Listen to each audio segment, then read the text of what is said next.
Question number 7 is coordinate geometry line sum. We have to find the equation of a line. So this particular line is a perpendicular bisector line. Now a perpendicular bisector to AB is not the equation of AB. So if this is AB and it has coordinates -2, 4 and 5, 5, we are not going to find the equation of AB. We are going to find a line that passes through the midpoint. Bisector means passing through the exact midpoint, and it is perpendicular or 90 degree to AB. So this is the line we are looking for. This is the perpendicular bisector line. So question number A. So we have to show that the perpendicular bisector line is this. To show is just to find the answer. This is giving us the answer. The question is exactly the same. We have to find the equation of a line. The equation of a line is y minus y coordinate equals to m, the gradient, x minus x coordinate. So that is the equation of a line. If we know the point through which the line passes, and if we know the gradient of that particular line, we can find the equation of the line. Now here we know that the gradient can be found using the gradient rule for regular lines. So we can find the gradient of AB. So the gradient of ABM is change of y, y2 minus y1 divided by change of x. So x2 minus x1. So we can find first of all gradient of AB. So gradient of AB is going to be change of y, 5 minus 4 divided by change of x, 5 minus minus 2. So this is going to be 5 minus 4 is 1 and 5 minus minus 2 is 7. So this is the gradient of AB, but we don't want the gradient of AB. We want the gradient of a line perpendicular to AB. So now we have the rule for gradient of perpendicular line, also known as normal line, that is -1 by m2. So it is the reciprocal and negative of the gradient of the other line. So this is going to be, so gradient of perpendicular,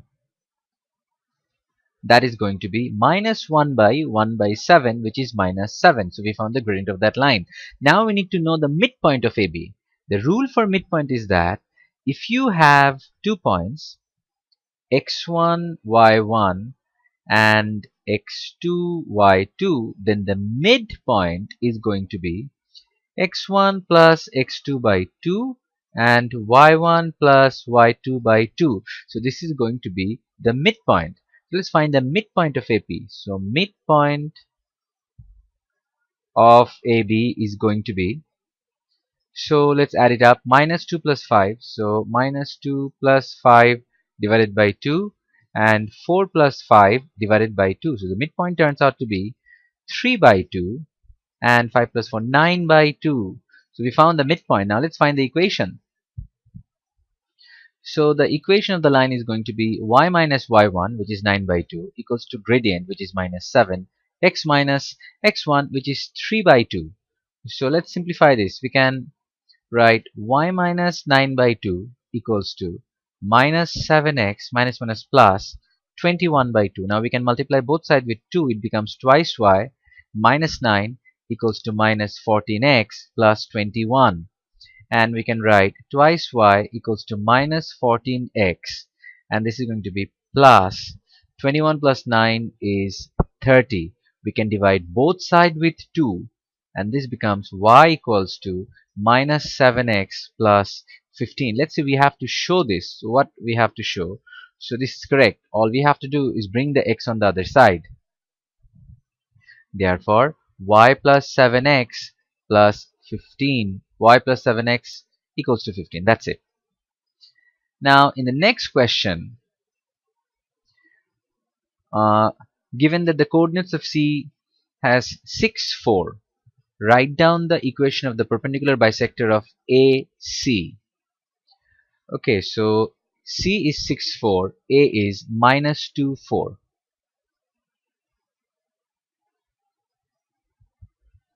So this is A, this is C. So C is 6, 4 and A is -2, 4. Now remember, the question is write down. So we are supposed to just write down the answer. So how can we write down the answer when the previous sum was so long? Well, this is the rule. When you have 2 points that has the same y coordinate, that means it's a horizontal line, y equals to 4.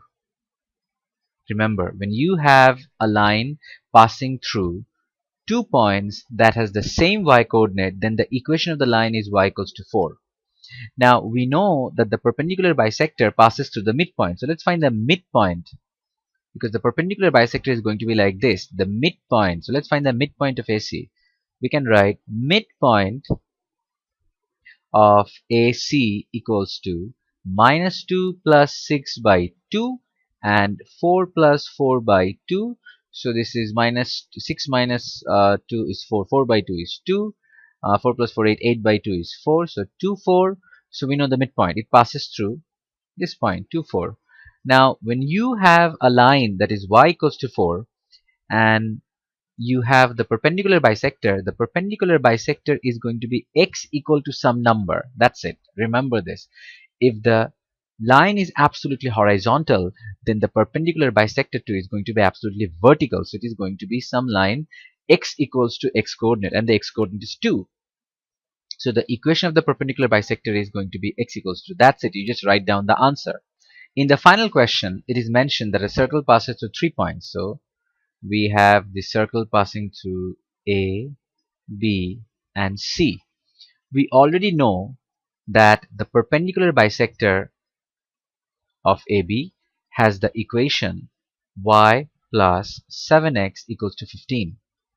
We also know from the previous question that the perpendicular bisector of AC has the equation x equals to 2.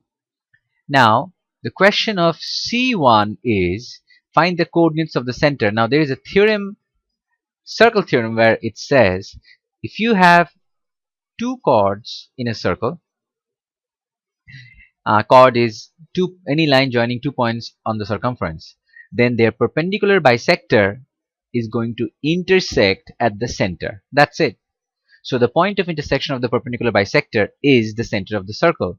So let's solve the simultaneous equation. So x equals to 2 is equation 1 and y plus 7x equals to 15 is equation 2. So we can put x equals to 2 in the second equation. It would be y plus 7 into 2, 14 equals to 15. That means y equals to 1. So the center is going to be the point of intersection. So x coordinate 2, y coordinate 1. Now find the radius of the circle.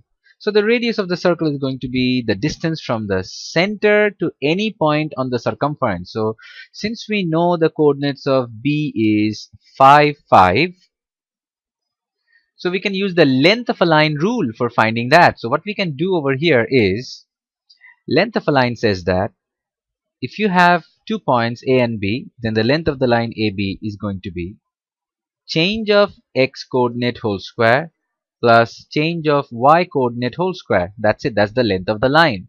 So what we can do is we can write radius equals to square root of, so one point is 5, 5 and the other point is 2, 1. So difference of x is going to be 5 minus 2 whole square, and the difference of y is going to be 5 minus 1 whole square. It turns out to be,